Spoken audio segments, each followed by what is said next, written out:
Order followers are the silent force that sustains systems of control and oppression. They execute commands without question, judgment, or moral consideration.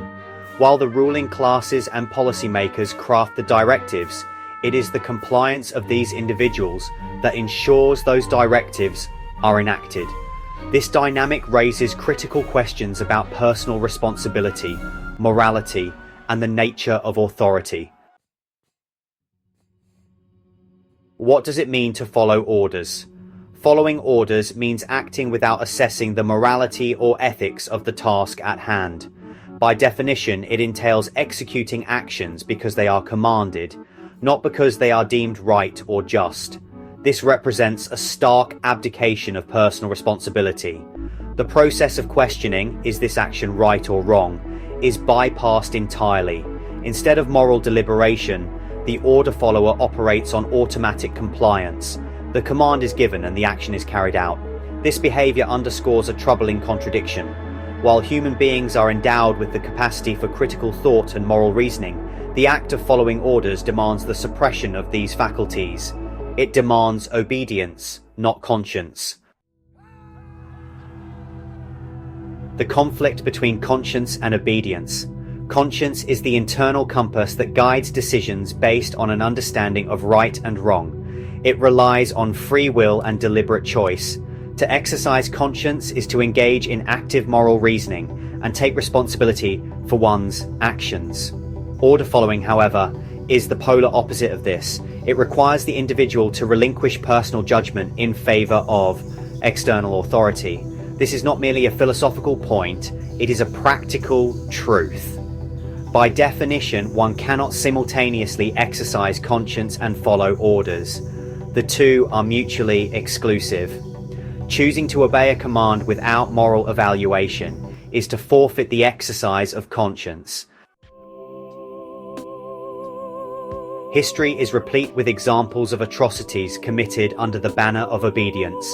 The Nuremberg Trials highlighted this with chilling clarity. Soldiers and officials who perpetrated horrific acts during World War II attempted to absolve themselves by claiming they were just following orders. The global response was unequivocal. Following orders does not absolve moral responsibility. In modern contexts, this principle remains equally relevant. From unjust enforcement of laws to suppressing peaceful dissent, those who follow orders without question perpetuate harm. Consider instances where authorities have acted against public welfare, such as shutting down peaceful protests or enforcing discriminatory policies. The individuals carrying out these actions often claim they are just doing their jobs. Yet this defense cannot excuse the moral implications of their actions. The societal consequences of order following extend far beyond individual actions. Systems of control rely on this dynamic to function. Education systems, for example, often prioritize conformity over critical thinking. The result is a population more inclined to comply than to question.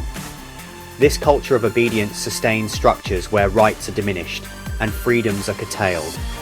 When individuals abdicate moral responsibility in favor of compliance, they enable systems of oppression to thrive.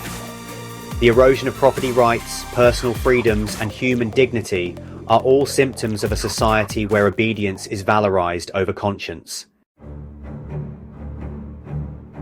Obedience is often mischaracterized as a virtue. However, true virtue lies in the exercise of conscience. It lies in the courage to question authority and to refuse participation in actions that harm others. Blindly following orders is not neutral behavior. It is an active choice to prioritize authority over morality. As Mahatma Gandhi observed, you assist an evil system most effectively by obeying its orders and decrees. An evil system never deserves such allegiance. Allegiance to it means partaking of the evil. A good person will resist an evil system with his or her whole soul.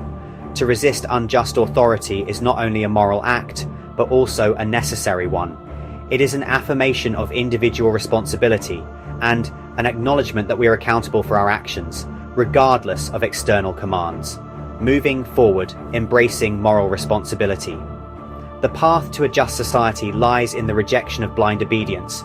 It requires individuals to exercise their conscience, question authority, and act in alignment with moral principles.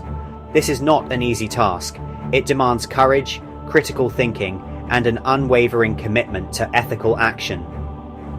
Let this serve as a reminder. Compliance without moral evaluation is not a virtue, it is complicity.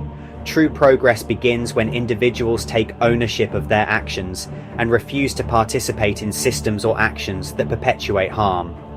Only through the consistent application of conscience can we hope to create a world rooted in justice, dignity, and freedom.